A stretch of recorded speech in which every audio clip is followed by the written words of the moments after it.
주린이들을 주식의 신으로 만들어 드리는 돈다방 미쓰리 11월 15일 화요일 방송 시작하겠습니다.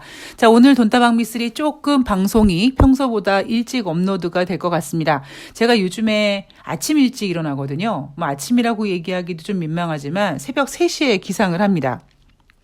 1년 중에 가장 바쁜 시간이 지금이거든요. 그 이유는 여러분들도 아시다시피 내년도, 그러니까 2023년도 증시 전망, 경제 이슈들을 뽑아내야 되기 때문에 24시간이 부족하다고 생각이 들 때가 지금인 것 같아요. 그래서 우리 동네에 저보다 15살 어린 동생, 꼬맹이죠. 그 꼬맹이가 요즘에 연애 사업이 잘 안 돼서 좀 만나가지고 그냥 언니 연애 상담 이렇게 하고 싶은데 제가 만나줄 시간이 없는 거예요. 어떻게든지 그냥 기회 되면 만나고 싶어가지고 이렇게 찔러보고 저렇게 찔러보고 하는데 시간이 나질 않더라고요. 그리고 11월 14일 새날 방송에서 저의 모습은 상당히 꼬질꼬질했죠. 왜냐면 머리를 못 감았거든요. 새날 방송이 있는 날은 당일날 머리를 감고 드라이를 하고 화장을 합니다. 그리고 옷도 좀 이렇게 챙겨 입고요. 어떻게든지. 근데 요즘에는 진짜 정신이 하나도 없어서요. 일요일날 밤에 머리를 감고 드라이도 안 하고 그냥 자고 일어나서 월요일날 이제 점점점 새날 출연해야 되는 시간이 다가오고 있는데 거울을 봤더니 안 감아도 괜찮을 것 같더라고요. 그래서 그래 내가 언제 얼굴로 방송하냐 이러고 그냥 머리를 못 감고 나갔습니다. 아마 12월 중순까지는 저의 꼬질꼬질한 모습을 좀 보시게 되지 않을까 하는 생각을 합니다. 저는 일찍이 얼굴로 방송하는 사람이 아니기 때문에 그렇게 선전포고를 했기 때문에 여러분들께서 좀 너그럽게 이해를 해주시고 특히 돈다방 미쓰리 애청자분들은 제가 저렇게 꼬질꼬질한 거는 제가 주식시장 연구하느라고 그래 이렇게 너그럽게 이해를 해주셨으면 좋겠습니다. 자, 오늘 돈다방 미쓰리 11월 14일 월요일 뉴욕 증시 마감 현황을 짚어보도록 하겠습니다. 자, 여러분 돈다방 미쓰리는 빠르고 정확합니다. 지난주 금요일 돈다방 미쓰리의 제목은 아주 침착하게 흥분하지 말고 시장 점검 들어갑니다 라는 제목으로 방송을 올려드렸죠. 그리고 그 내용이 바로 11월 14일 월요일 뉴욕 증시에서 나왔습니다. 여러분들이 전문가들이 어떻게 얘기할 줄 미리 알고 그리고 시장이 어떻게 될지 미리 알고 주식시장을 본다면 주식시장을 대응한다면 그게 바로 그리스 신들이 구름 위에서 하늘 위에서 아래 사람들을 내다보는 것처럼 아래 인간을 내려다보는 것처럼 그러한 관점으로 주식시장을 즐기게 되시는 거죠. 자, 11월 14일 월요일 뉴욕 증시 하락했습니다. 다우지수가 0.63%, S&P 500이 0.89%, 나스닥이 1.12% 하락했습니다. 자, 11월 14일 월요일 뉴욕 증시가 하락한 이유는 바로 미쓰리가 지난주 금요일 날 얘기했던 자, 여러분 침착하게 흥분하지 마세요. 아니 12월 달에 금리를 인상을 안 한다고 했습니까? 그냥 75bp가 아니라 50bp 할 수도 있다라고 했는데 그 50bp도 주식시장에 냉정하게 봤을 때는 결코 호재는 아니다 이런 이야기를 해드렸죠. 바로 그 얘기가 11월 14일 월요일 뉴욕 증시를 하락시킨 이유입니다.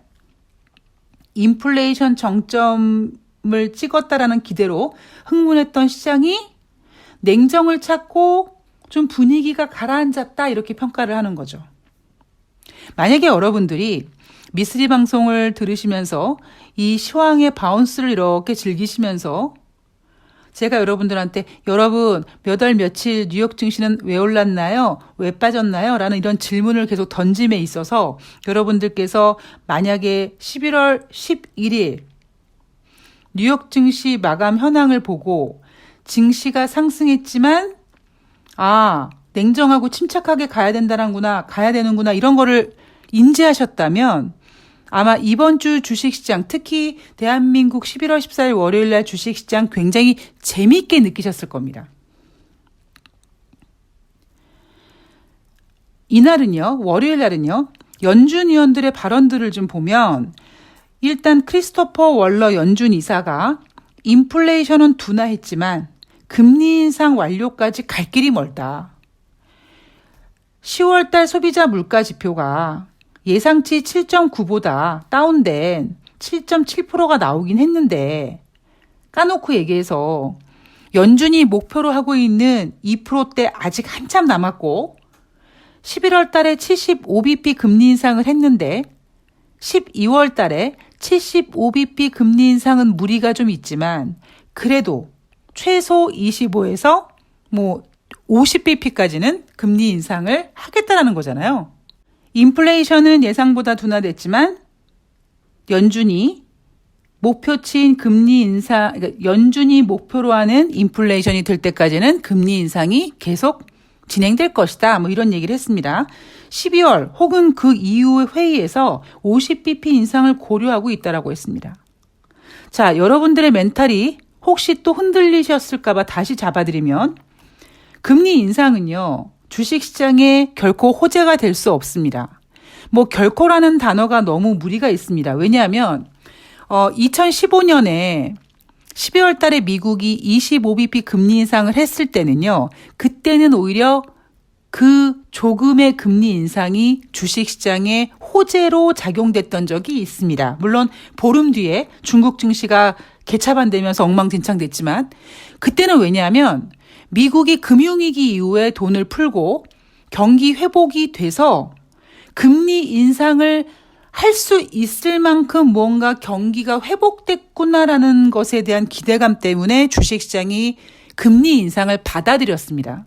그러나 냉정하게 얘기했을 때 금리 인상은 주식시장의 호재가 되기는 어렵고요. 특히 25bp도 아니고 50bp 하겠다고 하는데 우리가 계속 우와 하고 흥분할 필요가 없다라는 거죠.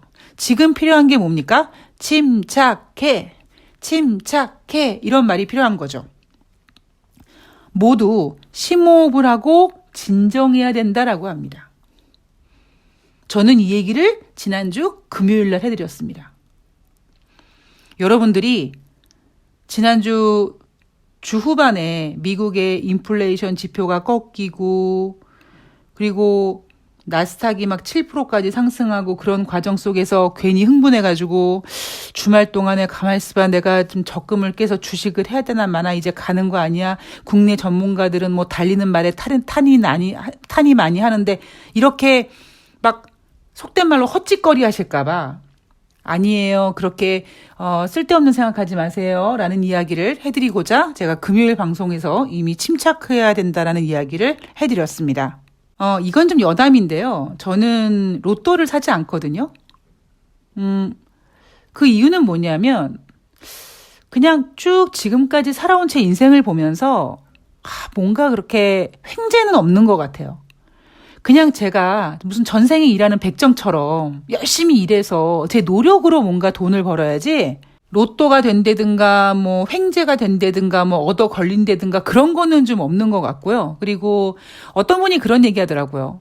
그래도 그냥 월요일 날 5,000원 로또를 사면 토요일 날 그 결과 발표 날 때까지 혹시 되지 않을까 하는 그런 기대감으로 살지 않느냐. 좀 이렇게 기분 좋게 살 수 있지 않느냐. 5,000원 가지고 그렇게 일주일 동안 기분 좋게 살 수 있으면 좋은 거 아니냐라고 하시는 분들도 계신데 저는 사실 그거 그렇게 별로 좋아하진 않습니다. 예, 그냥 의미 없는 장밋빛 꿈? 이런 느낌? 되면 좋고 안 되면 말고 이럴 수도 있는데 아니 그냥 안 될 가능성이 훨씬 많은데 그거 왜 일주일 동안 그렇게 허망한 기대를 하면서 괜히 쓸데없이 부푼 꿈을 꾸지? 이런 생각 때문에 저는 로또를 별로 좋아하지 않습니다. 그래서 항상 특히 주식시장에서는요. 흥분하기보다는 침착해야 되고 그리고 공포스럽기보다는 냉정해야 된다는 것이 저의 투자 원칙입니다. 그러니까 여러분들도 그렇게 생각해 주셨으면 좀 도움이 되시지 않을까라는 생각을 해봤습니다. 자, 크리스토퍼 월러 연준이사 다음에 브레이너드 연준 부의장은 아마도 곧 금리 인상 속도를 늦추는 것이 적절할 것이다라고 얘기했습니다. 아무런 의미가 없는 얘기죠. 이미 11월 달 75bp 금리 인상을 했고요. 그리고 11월 10일 날 발표된 10월달 소비자 물가 지표는 앞자리가 바뀐 7.9, 예상치 7.9보다도 훨씬 더 둔화된 소비자 물가 지표가 발표가 됐습니다. 자, 이제 제동거리가 힘을 내기 때문에 저는 12월 달에 발표하는 11월 달 소비자 물가 지표는 더 둔화될 거라고 지금은 생각하고 있습니다. 또 모르죠. 또 시간이 지나가면서 또 어떠한 변수가 있을지 모르겠습니다만 지금 생각으로는 12월 달에 발표하는 11월 달 소비자 물가 지표는 7.7보다도 둔화되는 지표가 나오지 않을까라는 생각을 하고 있습니다. 그리고 12월 중순에 FOMC 회의가 있는데 지금 연준 의원들의 발언들은 아무런 의미가 없다라고 생각하시면 될 것 같습니다. 그리고 또 하나 의미 없는 게 있었죠. 중간 선거요. 중간 선거를 앞두고 기대감 때문에 오르니 내리니 했는데 아무런 의미 없다라고 앞에서 일찍이 말씀을 드렸습니다. 자, 뉴욕 전문가들은요. 인플레이션 둔화 추세를 확인하기 위해서는 더 많은 정보가 필요하다라고 했습니다. 흥분을 가라앉힐 때라고 했습니다. 자, 뉴욕 증시 전문가들이 이렇게 증시가 올라왔고 인플레이션이 꺾였고 연준도 금리를 둔화시킬 수 있다라는 신호를 줌에도 불구하고 흥분하지 마, 침착해라고 하는 이유는 아마 제 생각에는 그 FTX의 유동성 위기 때문이 아닐까 생각합니다. 마치 대한민국 애널리스트들이 뉴욕 증시가 올라가서 대한민국 증시가 올라가는 그 모습 속에서도 여전히 국내 증시를 부정적으로 봤던 가장 큰 이유가 바로 김진태 사태였다고 말씀드리잖아요. 그러니까 뉴욕 증시 전문가는 이 FTX 가상화폐 거래소의 이 파산 문제가 혹시 증시에 어떤 충격을 주지 않을까라는 것을 약간 고심하면서 흥분하지 마라고 얘기하고 있는 것 같습니다. 자, 그렇다면 제가 11월 달 증시를 전강후약이라고 예상을 하고 이제 금리 인상이라는 부분에서 경기 침체 쪽으로 시각이 넘어갈 거다라고 얘기하면서도 지금 우리가 냉정하게 시장에 있는 악재들을 보면은요. 대한민국 같은 경우에는 지금 그걸 뭐라고 하죠? 시한폭탄이라고 하나요? 언젠가는 터질지 모르는 아주 위험한 폭탄. 시한폭탄이 바로 김진태 사태가 불러일으킨 불상사죠. 그게 어떤 건설주의 파산, 또 그 건설주의 어음이라든가 이런 채권을 발행해준 증권사들의 어떤 그 부도 이런 것까지 그 연쇄적으로 불러일으킬 수 있는 금융위기. 그리고 코인발 리먼 사태라고 불리우는 바로 이 FTX의 유동성 위기가 바로 미국의 금융시장을 좀 공포스럽게 만드는 그런 요인인 것 같습니다. 자, 이게 어떤 문제를 일으킬 거냐? 제가 여러분 앞에서 물론 아직은 제가 내년도 경제 이슈라든가 증시 전망을 내놓지는 못하고 있는데요. 제가 이런 얘기 해드렸죠. 9월 말에 한참 김진태 사태 때문에 주식시장이 더 폭락할 거다 막 이런 얘기 했을 때 여러분 오히려 김진태 사태가 불러일으킨 그 불상사는 9월 말 10월 달이 아니라 오히려 10월 달은 9월 달보다 증시가 좋을 것 같고 그리고 오히려 그런 그 문제는 내년도 1월 달 혹은 3월 달 정도 내년 초에 한번 다시 이 문제가 다시 한번 이렇게 불거지지 않을까라는 이야기를 해드렸잖아요. 이 FTX 유동성 위기도 지금 당장 금융시장에 큰 충격을 주진 않을 겁니다. 그런데 얘도 분명히 어느 순간에 증시를 한번 건드리는 일이 있을 거예요. 그게 왜 그러냐면 그 원리가 뭐냐면 제가 돈의 흐름에 있어서 이런 표현 자주 해드리는데 다시 한번 최근 돈다방 미스터리 들으신 분들을 위해서 설명해드리면 아버지가 있고 엄마가 있고 아들이 있습니다. 이게 세 명이 한 가족을 이뤄서 이렇게 생활을 하고 있는데 아들이 가상화폐에 투자를 했어요. 처음에 돈을 벌었죠. 그래서 나중에는 돈을 더 많이 넣게 됩니다. 근데 가상화폐, 암호화폐가 이제 막 거품이 꺼지면서 손해가 많이 커졌어요. 그 아들은 엄마 아빠가 미리 등록금 내라고 쓰라고 이렇게 좀 큰 돈을 준 거고 또 자기도 아르바 해가지고 이렇게 모았던 돈인데 그 돈을 다 날려먹었죠.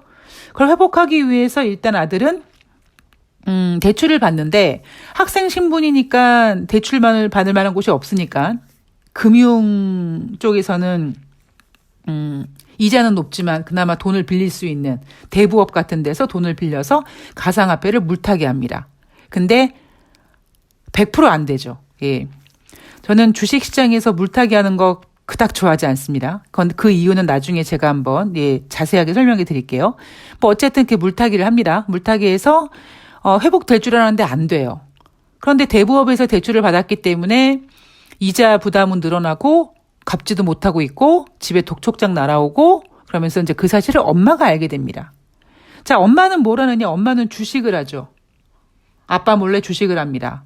엄마도 마찬가지로 이런저런 모아서 비자금으로 그리고 결혼 전에 모았던 꽁돈, 남편 몰래 모았던 꽁돈으로 주식을 했는데 어찌어찌 하다가 주식이 빠지고 막 그러면서 이제 신용을 쓰게 되죠.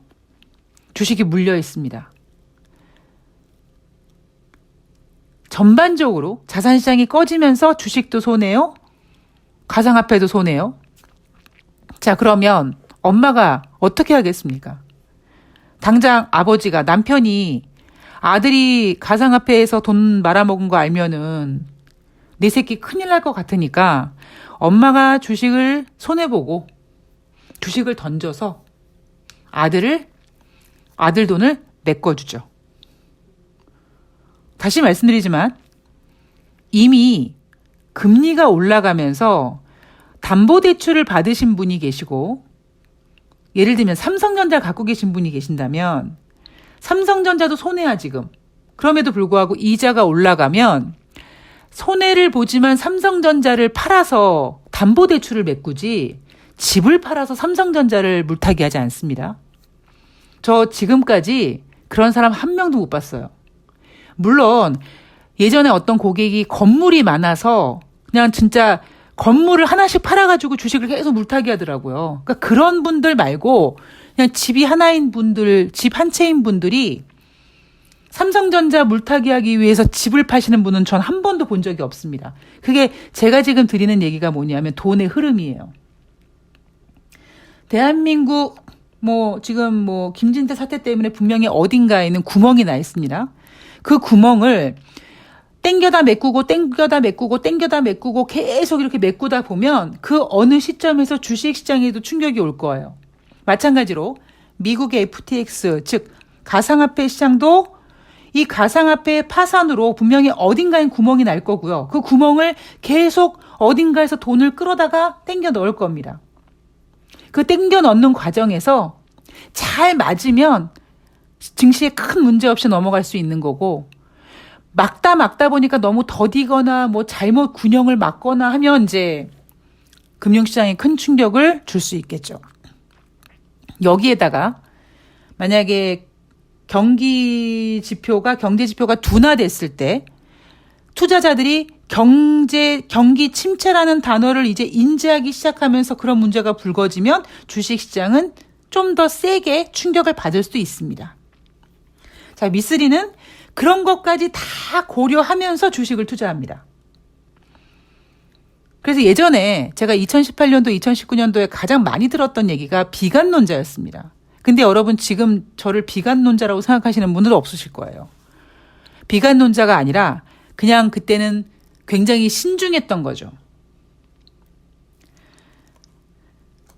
자, 여러분 지금 오늘이요. 11월 15일 딱 11월 달 중간에 와 있습니다. 여러분 경제는요. 주식은요. 점이 아니라 점을 쭉 찍어서 만들어 나가는 선입니다.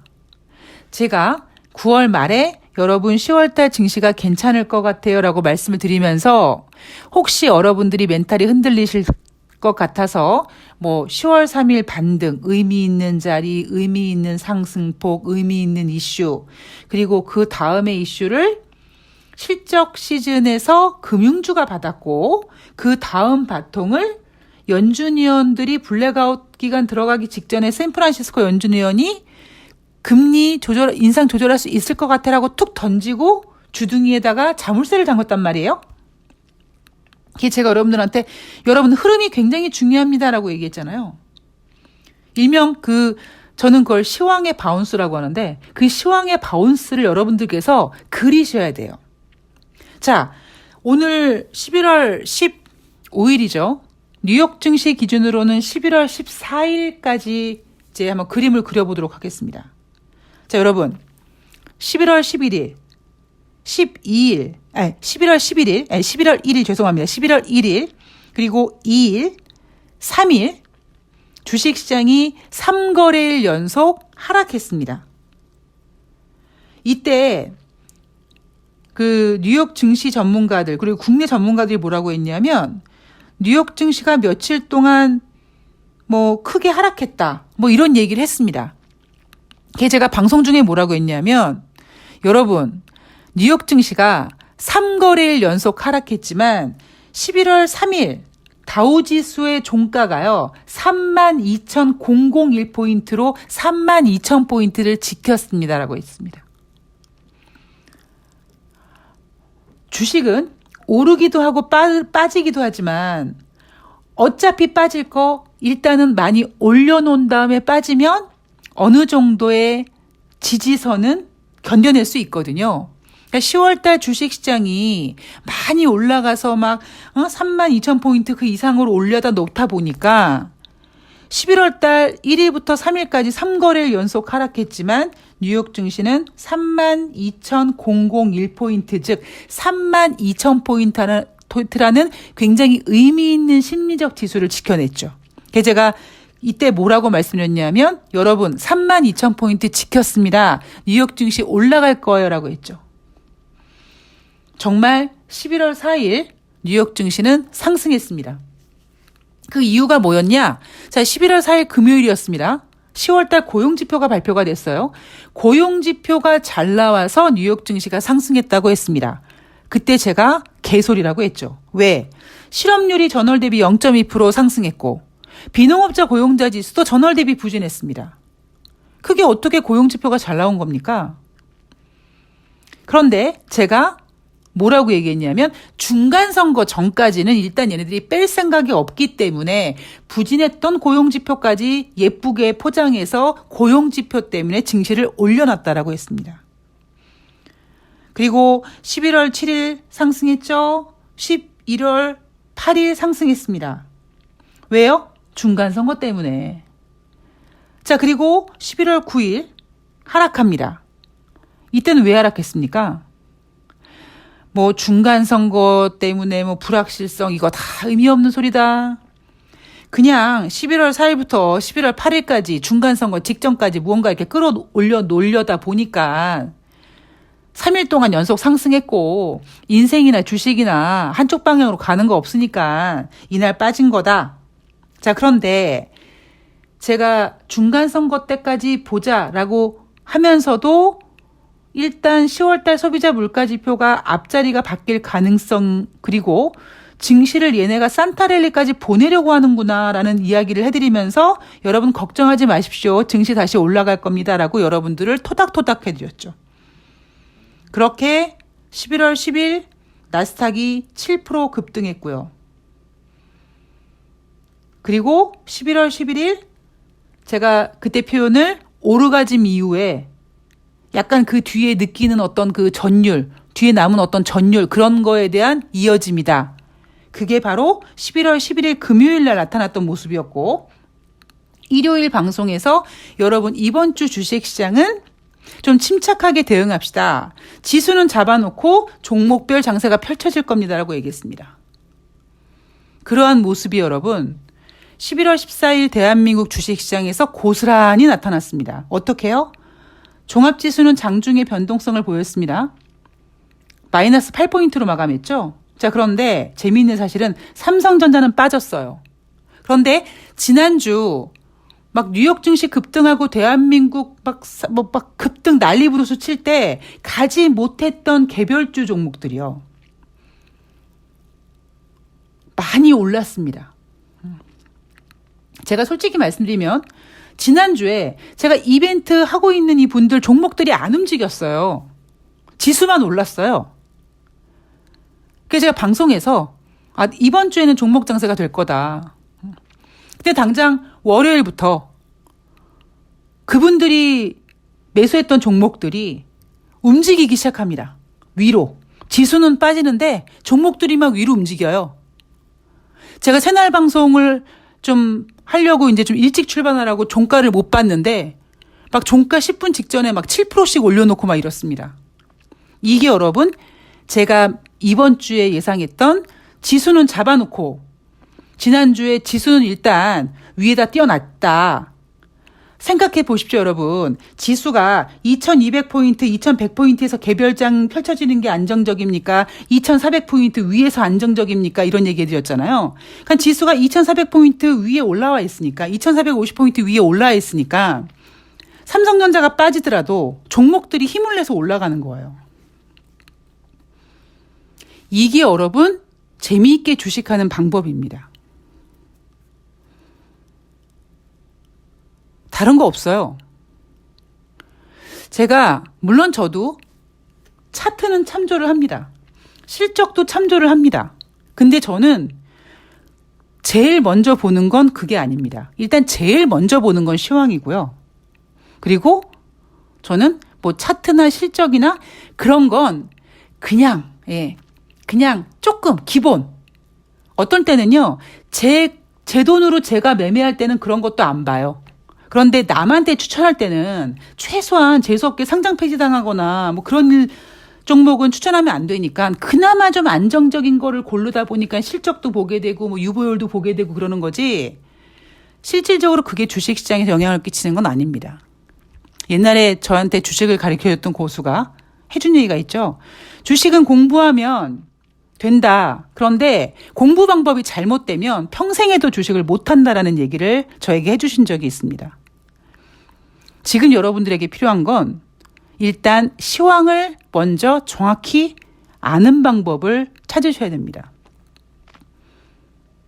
그래서 여러분들께서 제가 항상 여러분들한테 세뇌시켜드리죠. 여러분 뭐뭐 때문에 증시가 올라가고 뭐뭐 때문에 증시가 빠진 게 아니라 올라가니까 이유를 댄 거고 빠지니까 이유를 갖다 붙이는 거다. 관점을 일단 바꾸셔야 됩니다. 그래서 앞으로 제가 갖고 있는 어떤 노하우들을 여러분들이 좀 쉽게 이해할 수 있도록 좀 시간은 분명히 걸립니다. 다시 말씀드리지만 하루 이틀에 되는 거 아니고요. 1년 글쎄요. 돈다방 미쓰리 지금 꽤 오래 들으신 분들 계시는데 그냥 지금에 와서 이제 미쓰리가 무슨 얘기하는지 좀 알겠어라고 하시는 분들이 지금 와서 이제 조금 한두 분도 나타나시거든요. 그러니까 그만큼 오래 걸리는 시간입니다. 그런데 우리가 여러분 지금 앞으로 살아갈 날들이 많잖아요. 주식은 치매 걸리지 않는 한 매매할 수 있고 뭐 예를 들면 1,000만 원만 있으면 1,000만 원 뭐 아니면 좀 더 욕심내서 한 5,000만 원. 그래서 내가 욕심 안 내고 5,000만 원으로 원금 지키면서 한 달에 5%만 수익 내자. 그럼 여러분 한 달에 250만 원입니다. 생각만 해도 행복한 굉장히 재미있는 게임이죠. 여러분들이 제대로만 방향을 잡으신다면 말입니다.